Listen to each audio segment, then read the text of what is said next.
is the Superior General of the Institute of the Brothers of the Christian Schools and is the leader of the largest Roman Catholic religious order of men devoted to the mission of education. Brother Alvaro was elected the 26th Superior General in 2000 and re-elected in 2007. Born in Costa Rica, he joined the Central American District of the Christian Brothers in 1959. He began his career in education as a teacher and mentor in Mexico and Guatemala. In the 1970s and 1980s, Brother Alvaro worked in Guatemala and Nicaragua during a period of intense turmoil that resulted in thousands of deaths. As a teacher, he personally experienced the violence and underlying tensions of these difficult years for the brothers, their students, and families. In addition to serving as a teacher and administrator, Brother Alvaro is a former auxiliary visitor for the District of Central America and Vicar General of the Institute from 1993 until 2000. We welcome Brother Alvaro on his pastoral visit to the District of Eastern North America. Brother Alvaro.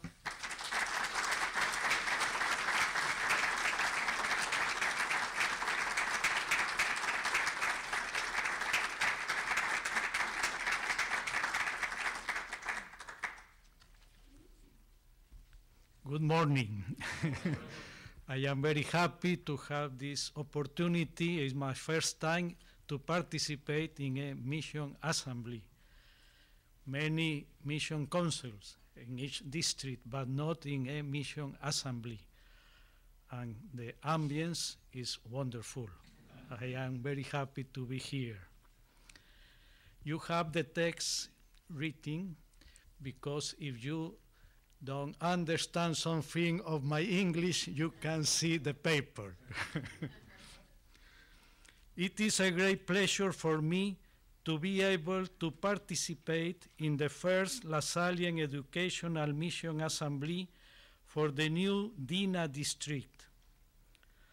As you very well know, because you have lived this very well in your districts of origin, this structure is the result of our last two general chapters, 2000 and 2007.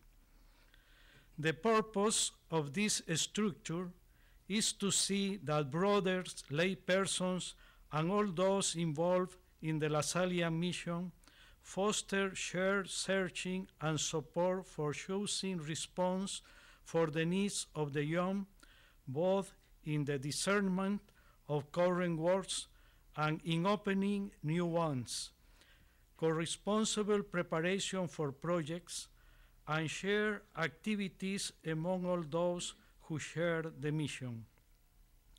In support of the above-mentioned points is the issue of encouraging a sense of belonging among all members, belonging to the district, to the region, to the Institute, or to Lasallian living history, and to the overall body of associates. To do this, it is important to have a vision of where we are going, and at the same time to live our educational experience not only as a profession, but also as a vocation that God has given us, one in which we need to be creative in our ministries, and one that we are invited to live with enthusiasm and vitality.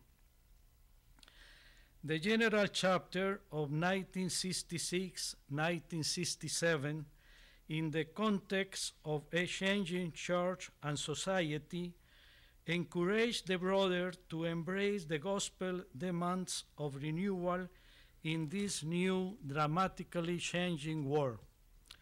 Brothers and thousands of laymen and women and other religious priests engaged in the service of education have responded in a variety of ways. The creation of new ministries and islands of creativity, renewing some of our traditional institutions, moving towards the periphery, the boundaries of their society and culture, in order to meet abandoned children and youth at risk. In that process, a new language has emerged: the poor, announcing the gospel to the poor, social justice, Lasallian family, colleagues and partners, shared mission, association. In this presentation, I will focus on the experience of association. First of all, in our foundational story. The first point, the prophecy of association for mission in the 17th century. In 1719, at the end of his journey, before he died, de La Salle carefully disposed of all his possessions, books, and properties in order to provide some financial security to the Christian schools. In addition, in his last will and testament, de La Salle identified the brothers of the Society of the Christian Schools as his associates. He had worked with them with the understanding that together they had been called by God, a God that associated them for the mission. In that document, de La Salle enumerated also some specific recommendations: relationships with the Catholic Church, their interior life, zeal for their employment and union. It is this last recommendation that I would like to examine in this presentation. To maintain, are the words of the founder, to maintain close union among themselves and blind obedience to their superiors. De La Salle was not simply suggesting some pious advice. At the crucial moment of his death, he addressed some specific issues that require careful attention. By union, he did not just mean bonding together for the purpose of eliciting nice feelings in the community. Blind obedience is not recalled as just a virtue to assure one's perseverance until death. De La Salle is focusing on what has been a disastrous experience, especially since the attempt in Paris to impose ecclesiastical superiors on each one of the communities in 1702.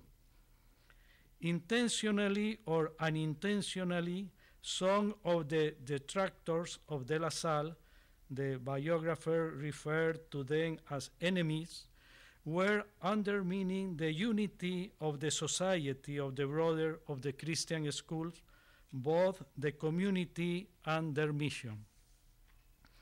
From the very beginnings, in the early stage of their common journey, de La Salle had rejected the idea of personal individual projects.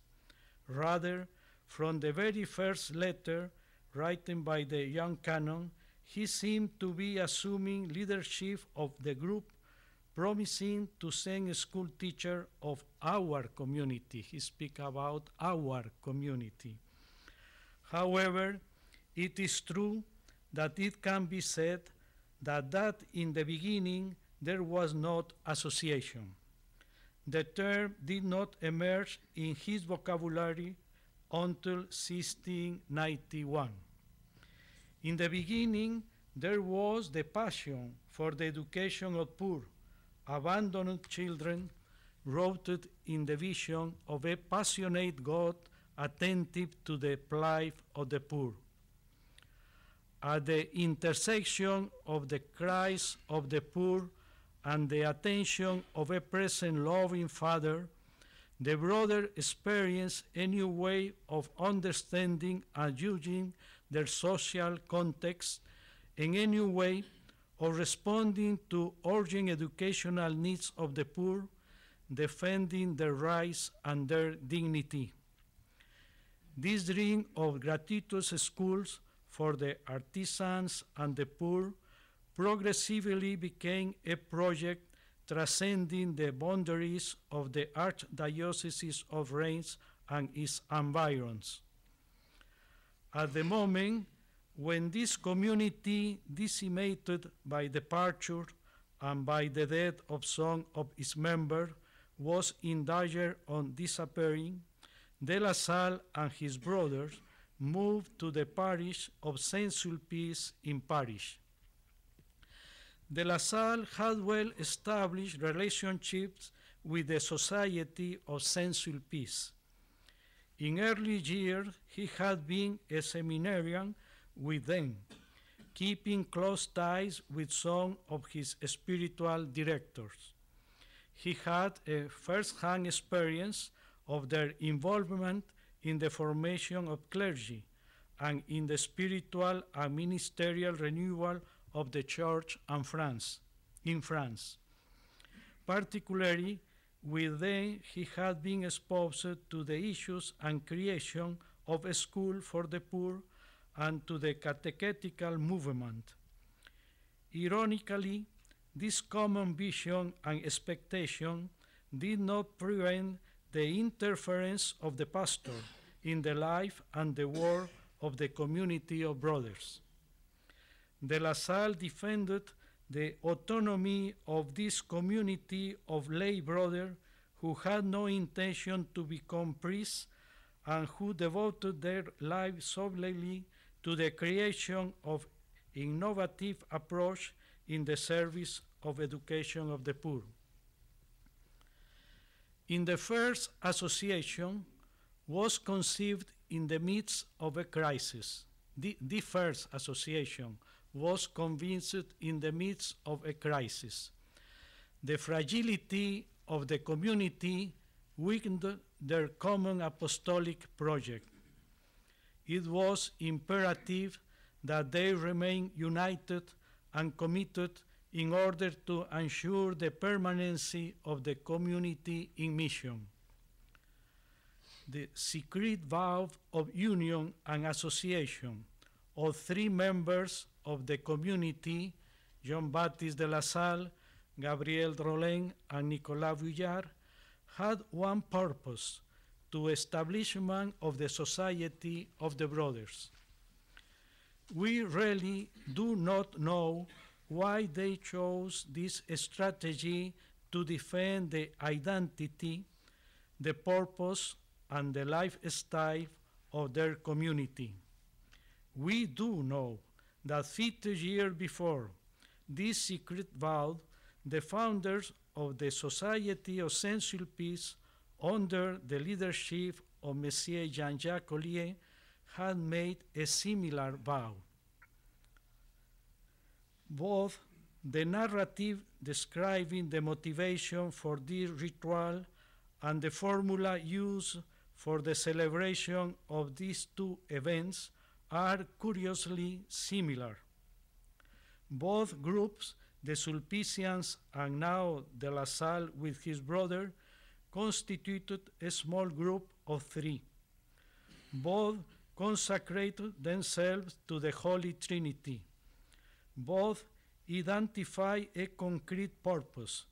The Sulpicians, until the establishment of a society, promised to remain united, demeure unis, in order to work for the instruction and sanctification of the clergy, while the La Sallians promised to remain together until the establishment of the Society of the Christian School, both promising to unite themselves, never to leave or to abandon the project.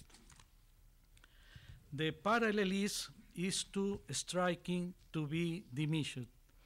De La Salle could have known about this from his seminary years or through one of his Sulpician spiritual directors. Beyond the literary influence that can be detected by a close examination of both events, it is evident that it can be affirmed that the narrative of Ollier helped Lasalians to interpret their own experience 50 years later.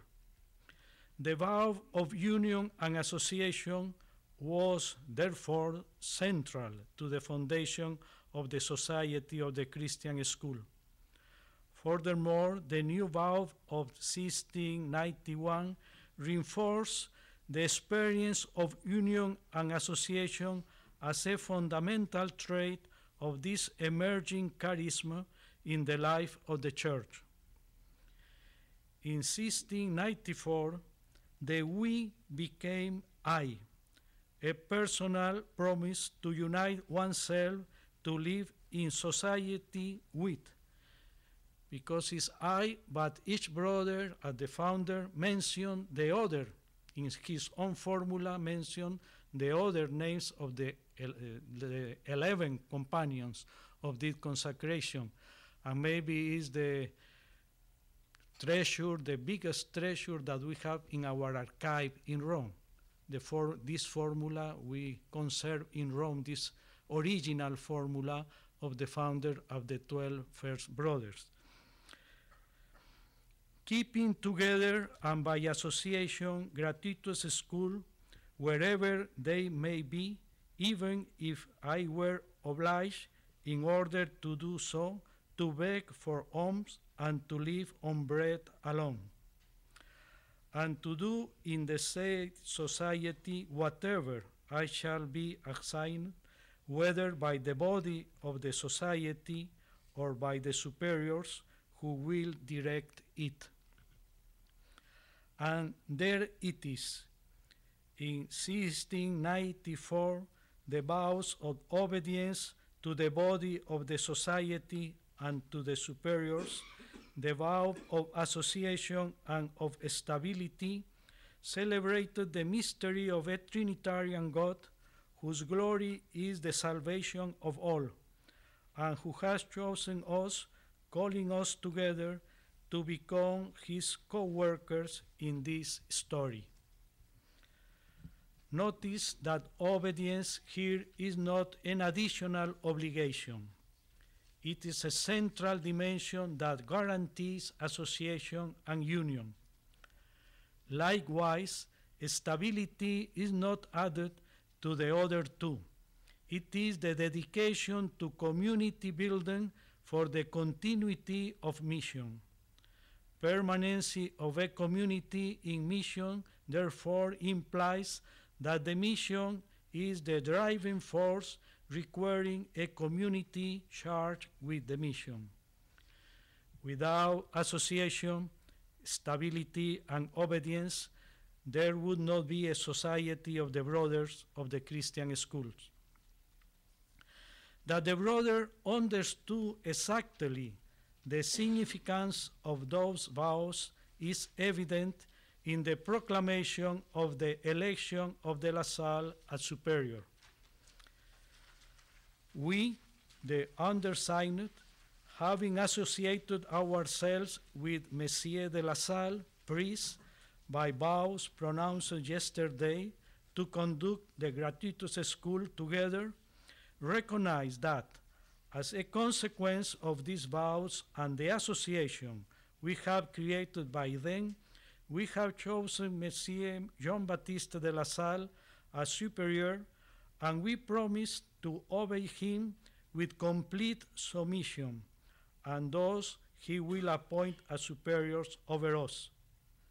Our intention is that after the above-mentioned de La Salle, and forever in the future, no one will be accepted among us, nor chosen as superior, who is a priest or who has received holy orders.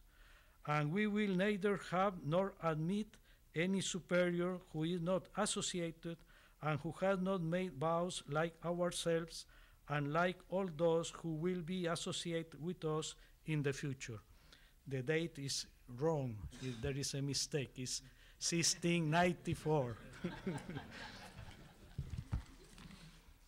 In my opinion, nothing could express more clearly what the prophecy of association means and what is required of it. For the promise of that prophecy, they had a price to pay. In fact, most of the tensions with some pastors and bishops find an explanation in the clarity of the understanding by the brothers and the lack of understanding of some church leaders who were unable to appreciate the newness of this community in their way of participating in the mission. The multiple litigation and legal entanglements with other associations like the Corporation of a School Teacher, a School of Charity, and the Writing Master were not necessarily motivated by greed or some dark forces of evil. The new community and their educational project did not quite fit into the existing structures. De La Salle was the main target of accusation and legal cases. However, he was often summoned to appear in court with his associates. This is the context in which De La Salle leaves Paris and seeks refuge and peace in Grenoble and Parmeny. In 1714, a letter was addressed to De La Salle by the brothers, his associates, issuing an order in the name of the body of the society and humbly calling him to remember his vow of obedience to the body of the society. The order is simple and clear: to take up responsibility immediately for the overall government of the society. This startling document reveals to what extent the brothers understood their vow of association and union. It begins with a larger vision, the purpose for which they were consecrated, the greater glory of God, the good of the church and of society. It recognized the gravity of the situation, the attempt to divide the body into disconnected small communities under the authority of ecclesiastics. But most importantly, it recognized that De La Salle is the one chosen, the one who has been given the grace and talents to govern this new company. The order is quite direct: to take up again the care and overall direction of the holy work of God. By 1719, the association process had been consolidated. The brothers talk as a we. They can now look to a future without De La Salle. By union and association, neither the brother nor De La Salle meant a warm feeling of being together. It is a legally binding committee which binds them together for a common work. Beyond the legal implication, let us not forget the mystical dimension that energized those commitments. In the explanation of interior prayer, De La Salle identifies the center of this association in the experience of Jesus Christ present in the midst of the community. Like branches attached to a common vine, we are one body in which each branch is called to produce fruit. The pulse of this body, a continuing movement from our action to the center and from the center back to our actions. A body that breathes in and out with the same beliefs, the same sentiments, the same practice. A sign that God is present in our midst, whether we are working, studying, praying, or resting. A sign of the presence of a Trinitarian God, this union is like a sacrament of the essential union of God Father, Son, and Holy Spirit. On the vigil of the Ascension, at the time in which ordinarily the brothers held their assemblies, the La Salle invites them to pray. Entreat the God of hearts to keep your hearts and those of your brothers one in the heart of Jesus. And the second point, prophecy of an association in the making, what it means today. Our recent general chapter reminded us of the step we have taken from chapter to chapter over the course of the past 40 years. From the recognition of the lay ministry in the La Sallian School in the Declaration in 1967, to degrees of belonging and to the first lay experience of association with the birth of the Signum Fidei fraternity in 1976. From the theme of the La Sallian family in 1986 to the shared mission in 1993. Beginning in 2000, we speak of associating ourselves for the educational service of the poor, based on the poor, as the major La Sallian challenge in light of the 21st century. Some may think that so much change in our language and policies might mean a lack of consistency or a type of instability responding to the fashion of the moment. My own personal view is that that is not the case. Rather, it seems to me that it is about an experience similar to that lived by St. John Baptist de La Salle, who felt that God was leading him from commitment to commitment with tenderness and wisdom to take the necessary step to assure the Christian education of the poor and the young. Associating ourselves today is a guarantee of the future. I am personally convinced that the theme of the shared mission which inspired our 42nd General Chapter was the key to discovering 7 years later that we brothers and lay partners and other religious priests need to associate ourselves in order to discover how to make progress with the schools in service of the young, starting from the poor. It seems to be that the theme of association is the heart of our 43rd General Chapter. It would be presumptuous for me to try to present to you all the richness of our chapter assembly.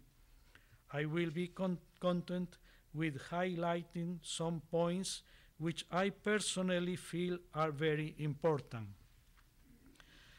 The chapter did not want to have the last word, so it left room for new searches and achievements.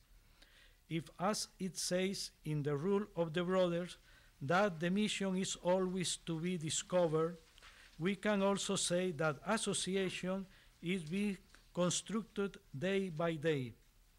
And if there should be freedom in searching, freedom in personal decision making regarding association is also fundamental.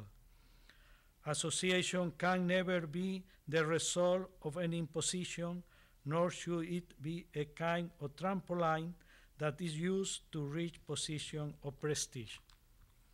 The chapter also emphasizes for us some marks that should be present in association as reference traits.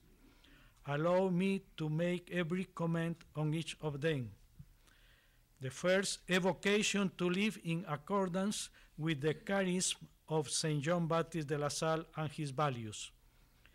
This has to do with being aware of who we are, as expressed by the founder in his meditation for the time of retreat, cooperators and ambassadors of Christ in his church, guardian angels for our students.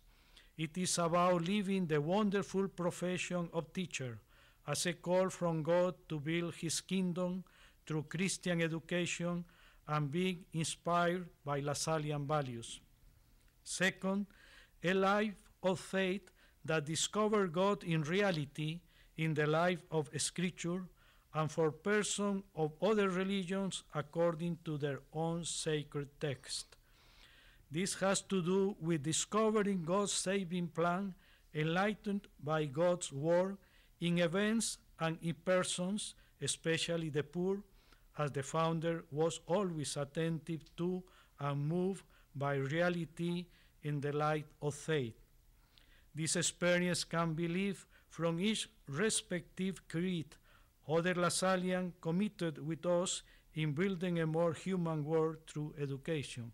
And we have a lot of examples in Asia and Middle East where the majority of our students are Muslim, Buddhist, Hindu, but they feel themselves Lasallian and they speak about faith, community, service. It's a wonderful reality. Israel, another example.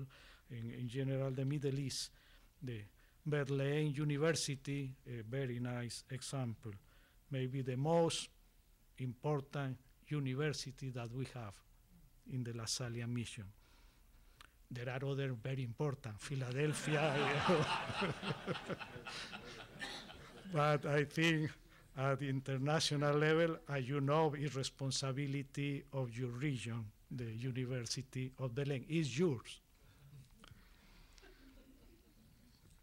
A community experience lived in different ways and according to the identity of each one. The Lasallian experience is not a solitary adventure. The community dimension is an essential trait, working in groups, a common program. It is not duplicating the religious community of the brother, but of experiencing a community of reference that accompanied, help one to grow, and has the undiminished commitment of other communities of reference on the family, social, or political levels.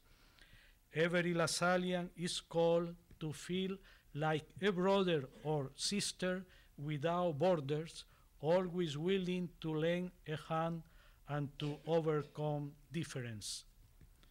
For a mission that is associated with the service of the poor and that involves some time. The purpose of our association is the educational service of the poor and from them young people in general.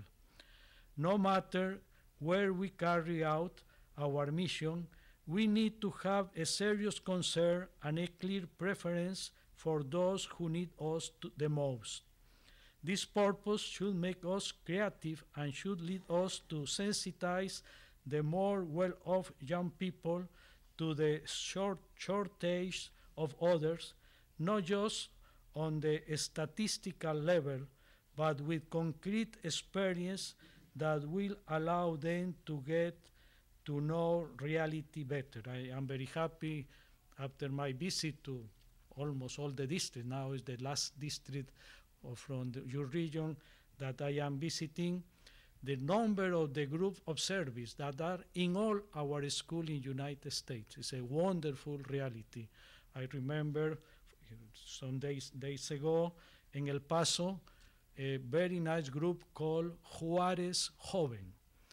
People, students from Juarez who like to change the very bad image of their city. And they have a lot of meetings and activities. It's a wonderful experience. Was another wonderful experience for me, the experience in St. Mary's, Berkeley, and Tucson, al otro lado. Young people who had an immersion during 1 week with the migrants in the border from Mexico and United States.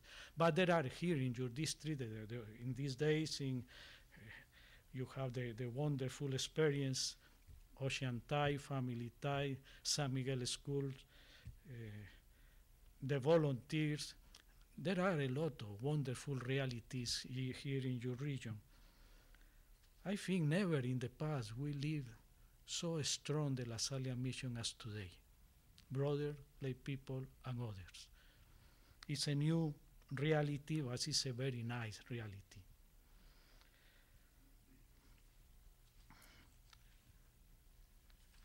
Association is not a one-day flower. It takes, as the chapter tells us, a certain duration, which is not specified, but which I think could vary according to various cases. But for me, a volunteer is an associate. And it's wonderful to know that a good number of the former volunteers continue to be teachers in our school. It's a wonderful reality that you are living here. And finally, a universal openness that opens us to dimensions that go beyond the personal and the local reality. The associate feels he is part of an international institute and is not identified only with the local place in which he works. He has a sense of district, region, institute. He is open to new possibilities and new adventures. The chapter encouraged the formation of Lasallian intentional groups in the spirit of association for mission, and it invites increase in associative experience, accompanied by an fostering discernment. It proposed to the brother to accept this experience positively as a revealing sign of prolific ministry and spirituality, to share the contribution of the respective identities of other Lasallians, and it encouraged them to contribute creatively and dynamically to the onset and evolution of different structures of association, acting as an enlightening conscience and, if necessary, a critical one as well. And there are some new groups in Dina district who appear now. With the encouragement of recent general chapters and the Lasallian International Assembly, but especially in response to the expectation of many Lasallians, a process of formation has been developed in many sectors of the Institute at various levels of depth, directed at layperson, brother, and frequently both at the same time. You have the wonderful program of formation, Lasallian formation. This is not about merely an intellectual type of formation, but it is an attempt to try and acquire Lasallian identity, to take an in-depth look at the spirituality, to identify with the mission, to obtain an increased sense of belonging to this community for the education of the poor. I have one recommendation. Do not be afraid of the structure of the new association at its various levels, such as in the Council and Assembly for the Lasallian Educational Mission. And do not reduce this structure to the purely functional. They should be a structure that allow us to proclaim the prophetic word, and more, that allow us to perform prophetic acts, responding creatively to the problems that the youth face today, especially the youth who are poor, the less loved, those who have more learning difficulties, those marginalized, and those forgotten. Let us hope that this structure will allow us to see the world with the God's eyes, full of compassion and tenderness, to listen with God's ears to the voice, to the cries, to the anguish, wailing of the people, to feel with the heart of God and his enormous depths of mercy, and then and only then to proclaim the word of God, a word of conversion and solidarity capable of transforming reality. I want to end this reflection by sharing with you what I also said to the brother in my pastoral letter, the last pastoral letter, recalling the words of one of our modern-day prophets sometime before he was murdered in El Salvador, Archbishop Oscar Romero. We must see with eyes wide open and feet firmly set on the ground, but with the heart also full of the gospel and full of God. I think it's a wonderful recommendation. We must see with eyes wide open and feet firmly set on the ground, but with the heart also full of the gospel and full of God. To have wide open eyes and hearts aflame is what our last general chapter also asks of us. And the call to have wide open eyes make us realize that we live at a difficult time in human history, as I had already pointed out early, and at that delicate moment in the life of the church. We may have all noticed this, especially during the past year. Personally, I don't think this is a negative moment, but rather a moment of grace. The prophets work in similar situations and in times of crisis. The process of association which we are living should be for us a fresh opportunity and should awaken in us a huge amount of creativity. I am, just as I began, inviting you all to live in hope, because we are certain, as St. Paul says, that God, who began the work, will bring it to a good end. Thank you.